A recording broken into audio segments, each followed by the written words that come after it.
असमમાં 126 બેઠક પર 722 ઉમેદવાર મેદાનમાં છે।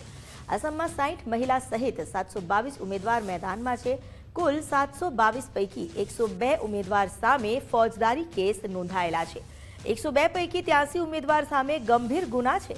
આસામની ચૂંટણીમાં 285 કરોડપતિ ઉમેદવાર મેદાનમાં છે।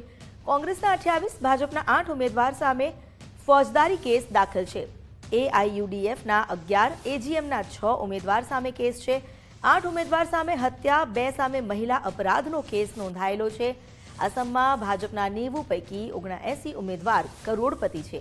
કોંગ્રેસના 60, એઆઈયુડીએફના 16 ઉમેદવાર કરોડપતિ છે। આસામના 722 ઉમેદવારની કુલ સંપત્તિ 2352 કરોડ જેટલી છે। સૌથી વધુ કોંગ્રેસના રાહુલ રોયની 261 કરોડની સંપત્તિ છે। આસામમાં કુલ 2 અપક્ષ ઉમેદવાર પાસે શૂન્ય સંપત્તિ છે। 323 ઉમેદવારનો અભ્યાસ ધોરણ 5 થી ધોરણ 12 સુધીનો છે। 384 ઉમેદવાર સ્નાતક થયેલા છે। 12 ઉમેદવાર ડિપ્લોમા ધારક છે। કુલ 172 ઉમેદવારની વય 25 થી 40 વર્ષની વચ્ચે છે। 45 ઉમેદવાર 41 થી 60 વર્ષના અને 113 ઉમેદવાર 61 થી 80 વર્ષની વયના છે।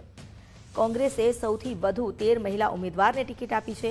પુનઃ ચૂંટણી લડતા 83 ઉમેદવારની સંપત્તિ 80% વધી છે। 83 ઉમેદવાર અસમમાં ફરીથી ચૂંટણી લડી રહ્યા છે। 124 વિધાનસભા પૈકી 8 મત વિસ્તાર સંવેદનશીલ છે।